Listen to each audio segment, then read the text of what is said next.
I asked you at the end of the last tape. I want to ask you to describe how a signal came from an event or from let's say a wrestling match all the way to a television set in someone's home. Well, you start out with the camera, the television camera for pickup, looking at whatever it is you're going to televise. And there you scan, you generate an electrical signal, and it goes through cables to a control room where the operator, who has to be licensed, will make sure that he's getting good pictures, and he might have 2 or 3 different sources of pictures. And he can select there which one goes into the transmitter. Why would he have 2 or 3 sources? You might have different scenes or different shots of the same program From different cameras. from different cameras. Uh-huh. So you have signals coming in representing different shots of a particular picture you want to transmit, or could be others too. And the control room will select what they want, make sure also that it's of picture quality to be transmitted. The signals come in as electrical impulses. They're controlled and presumably not distorted in the transmission. And they go from there to the electrical transmitter of signals out over the air. The transmitter converts from the video frequencies, the picture signals, into radio frequency signals, which have a modulation carrying all this information out into the antenna, into the air, and picked up at the other end by another antenna, fed back into the receiver, where it is taken from radio frequencies back down to video, and from there converted to a picture. The conversion is made in the cathode ray tube. The picture signal taken off the transmitted signal controls the brightness of the electron beam, and at the same time that beam is being swept in synchronism with the scanning beam at the transmitter, an iconoscope or orthicon or whatever might have been used at that time. And it is, I guess, controlled by the receiver as to brightness and synchronized properly. And there's a picture coming out on a cathode ray tube.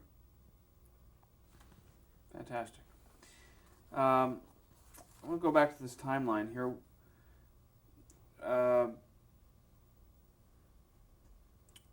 Let's talk about Tom Goldsmith.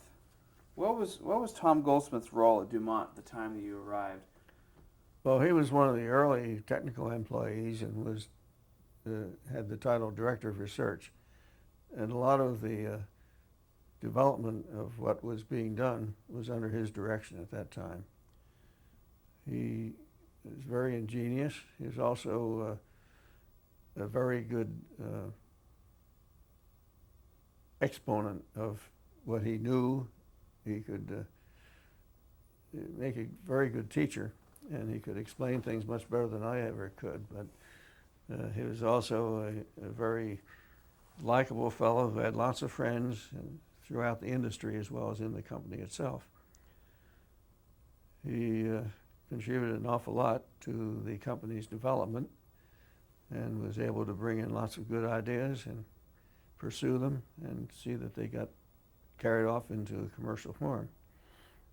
Now, did you, as eventually the chief engineer, work with him or the research? I mean, how closely do the two departments?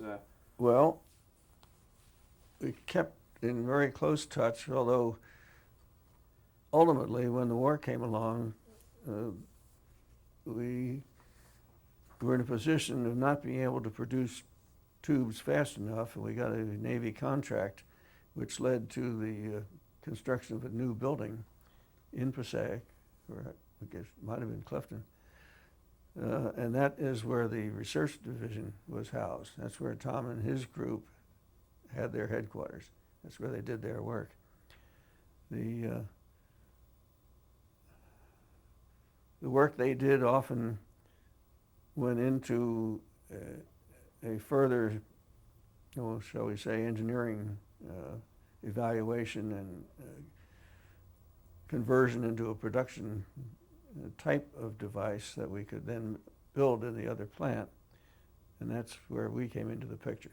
So we had to work closely with Tom to get a transition, a smooth transition between the ideas that they had developed and what went into production. And we had a lot of respect for each other and for the work we were doing, and got along very famously. So besides the research department, what other departments did you deal with? Well, the manufacturing and the shops, and of course, always accountable to the accounting department. So you had a budget, annual budget to work from. Yes. And how many employees did you have in those first 5 years? No, that's hard to remember. The first 5 years, I would guess, well, that took us up into the 40s, didn't it? I guess we got up to a couple hundred in engineering about that time. Really? So you were the 29th employee. How fast did the company grow once you came on board and the development or the perfection of the cathode ray tube? Well, it was pretty slow at first because there weren't many customers, and we had to develop customers as well as products. So chronologically, I guess it was still slow growth up until the time the war broke out. And then we had to get going and start producing at a much higher rate. And that meant facilities as well as the personnel to do it. We had developed some tubes that were somewhat unique in design and capabilities, and some of them were built especially for very high frequency work because we had to worry about the signals at radar frequencies as well as video signals, video frequency. How did Alan Dumont keep his company afloat financially in those first 5 years, from, let's say, from 38 to the early 40s? I guess mostly it was the instrumentation part of the business that was the source of income. We had these various products that I think you saw one of the folders on a resinoscope, which was before my time with the company actually, for presenting the sound waves as a figure on the cathode ray tube that you could use to tune up something, see it move back and forth or stay stationary, and that would be an indication of when it's in tune. You would also see on that waveform any distortion that took place along the line. So it was a tool for audio sounds and evaluation of sounds that was one of the types of products that he was able to make. Then there was also a device called an electronic switch, which could be used to present on the face of the cathode ray tube the output display more than one channel of information. It would switch fast enough so you would think you saw two separate channels. And in fact, you could multiply that again and see 4 channels. Later on, we had multi-gun tubes, particularly used for countermeasures in wartime effort, where you would display several different traces at the same time. But I guess it was not easy to keep going at that time because there weren't too many people who had any idea what television was or what they could use tubes for. So would Dumont license these tools or tubes, or would they just sell them? They would sell them, but then as the demand, particularly military demand, grew, we had to help a company down in Pennsylvania set up to manufacture those to increase the output. So we got them into the business of making some of these high-frequency tubes, and they continued after that in competition, actually. So it was, what do you do? The war effort needs it, so you do it. Right. Before we get to the war, I want to ask you what the Phosmojector was. One of the products that we made, although it didn't have widespread sale, was a device to demonstrate television. If you printed in carbon ink on an aluminum background a picture of something, which could be a test pattern or a picture of Abraham Lincoln that you've probably seen, or I guess there was some movie actor saw one of them too. I think Claudette Colbert, right? Yeah, that's right. If you scan that with a beam, the secondary electrons given off could be collected and generate a signal which was representative of the picture information. So that signal could be then transmitted over by wire to the other set, which would be a cathode ray tube, oscillograph. And so you have those two units scanning in synchronism. You would generate a picture on one, and you'd reproduce it on the other. And that was an early wired television transmission. It was used for demonstration purposes primarily. But it could be used also for analysis using a test pattern. So was this different than using camera tubes? Well, I guess it depends on what the definition of is. Or it was not a camera tube of the sort we're accustomed to seeing now, but it was a picture generation, a signal generation from a picture by using the secondary emission of different materials. Tell me about Dumont's Model 180. Did you help develop the 180? Well, actually, that was pretty much based on the British Kosser design of television. They had a 14-inch tube, kind of an onion-shaped tube, and I think some of theirs were single channel, but some also had a 4-channel switch in it. And we, in effect, copied those designs, and that's what we manufactured for quite a long time as the 180. As I understand it, that was the Dumont was the first company to put its television sets on the market, even prior to RCA. Well, and the it's 180. hard to pin that down, but that's probably true. Yeah, and the 180 was the set that came out first. Yes. And then there were different versions of that depending on cabinet style, but the 180 was the one that was the mainstay, and that was the first we put out. How similar or different, for that matter, was an image from a Dumont television set compared to RCA in the late 30s, early 40s? Well, initially, I think RCA got up to a 7-inch picture size. Dumont had the 14-inch, although it was a bulbous shape, so that the actual effective picture might be a little bit smaller than 14, but we had a larger picture. The quality of the picture, pretty much the same. At the time, the tubes had to be long because you couldn't deflect through a large angle without getting aberrations of the beam. You get astigmatism or other defocusing. And so some of the early sets used a tube mounted vertically with a mirror to reflect it out to the viewer.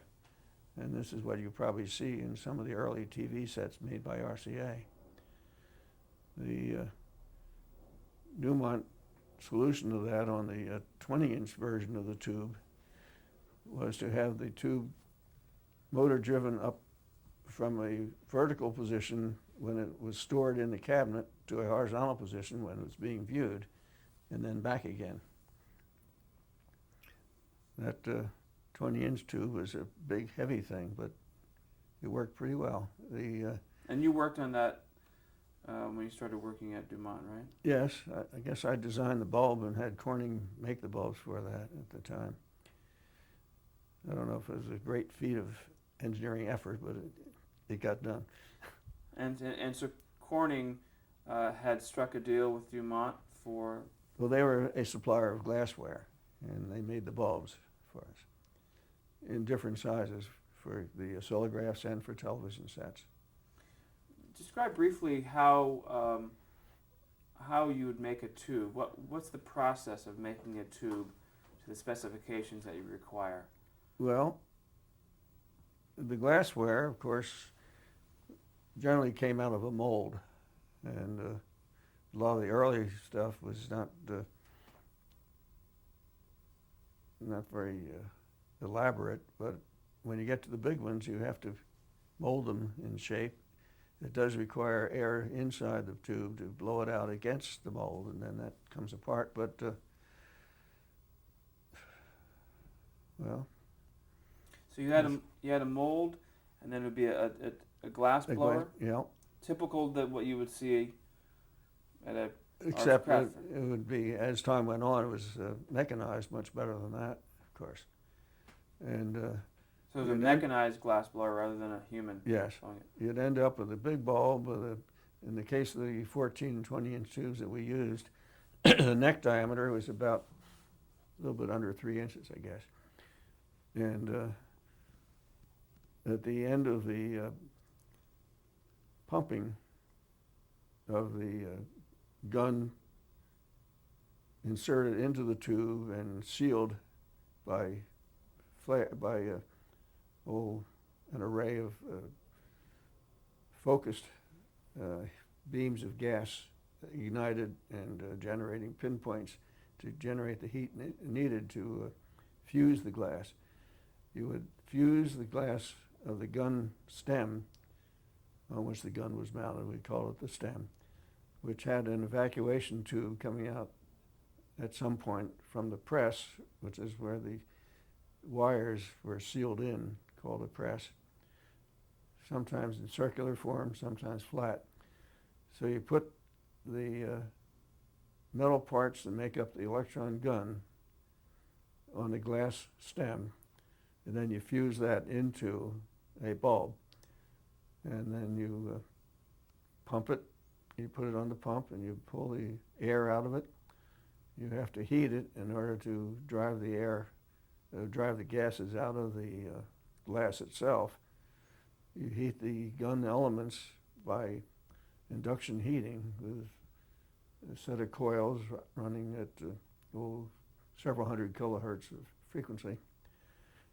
And you would get them hot enough so that they would drive the gas out. And then in addition, you would have in the envelope a getter, which usually was barium, could be other elements used, but generally barium, which when evaporated and condensed on the wall of the tube would have a large surface that could absorb the gases. Now in the early days, a lot of the tubes had gas focus of the beam, and that meant that a small amount of gas was left in or injected into the tube after it was assembled. And the ionization of those gases would give you a set of forces on the beam that would focus it, which had the defect that as you go through zero deflection, you often would see a gas cross when you operate in two different dimensions, X and Y. And that would be a bright cross on the screen, and it sometimes would give you a distortion because as you go past the slower moving gas ions, they would disturb the position that you would like to have the electron beam go through, and you would get a little bump, a little jump. And so ultimately you got rid of the gas and pumped as good a vacuum as you could, and that's the way tubes are made now, with a high vacuum. Back then, did the tube have to be perfectly molded in order for it to work effectively? Well, perfectly in the sense that it should have no leaks, ideally. perfectly optically to give you a relatively distortion-free picture on the end, yes. Um, did Alan Dumont exhibit anything at the 39 World's Fair in New York? Hmm. Probably so. I can't remember just what. Uh, it might have been through dealers as well, but I don't know. Well, let me ask you, how were the Dumont sets marketed? How did people know about them?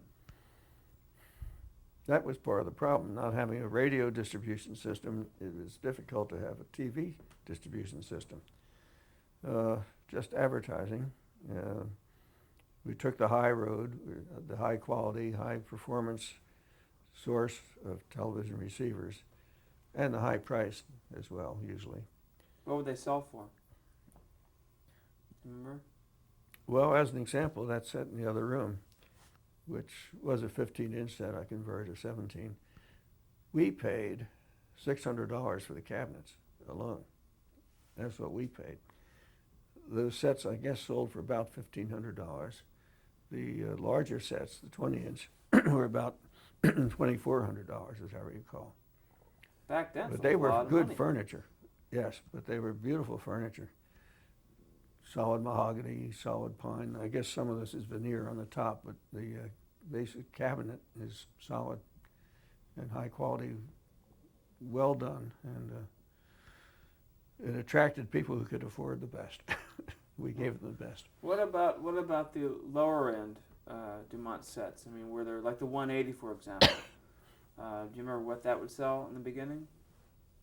I think that was around 300, three and a quarter, something like that. And then we had different versions of that in a different cabinet, larger floor cabinet. That might have been another couple $100 more, but I think in the range of 3 1/4 is what I seem to recall for the 180. So I'm not clear. If someone saw an ad in the paper for a television set from Dumont, how would they get a hold of it? Would you eventually? We did sell have them some dealers, but we didn't have the big dealer network that the other companies had because of their radio network. Who's in charge of sales? Do you remember at Dumont? Probably in the early days, Len Kramer, who was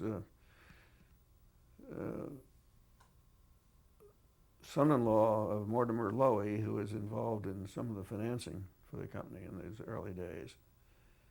And he was a very good sales type, very good personality for that sort of work, and he organized meetings for dealers to train them and to exhort them on to more effort and that sort of thing.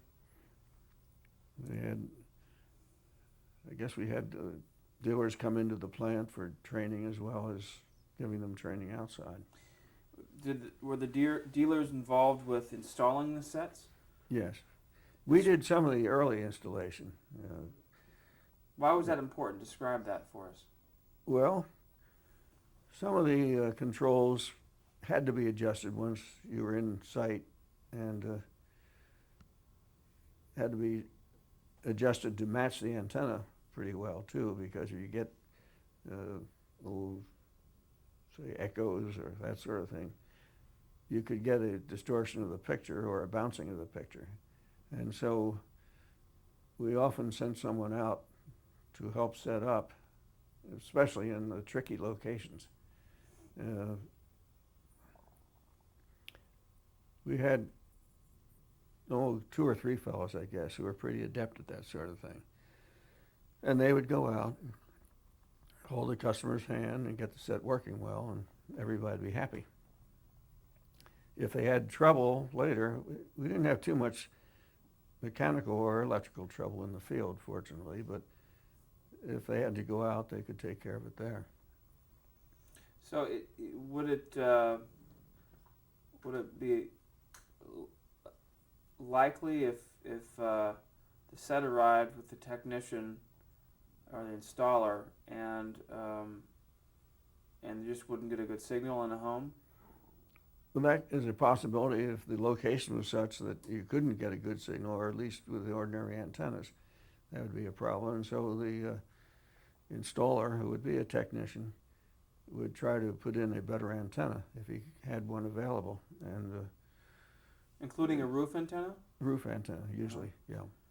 Mostly they were outside antennas where you get a stronger signal. The higher, the better, usually.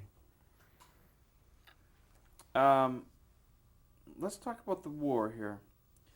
What impact did the war have on you and for that matter, Dumont? Well, the first thing, of course, was that there was a war production board, and you could not produce things for commercial use in general. There was a limited amount of it at first, but then that was curtailed because you couldn't get parts. You had to have priorities, and you had to get directives and so on.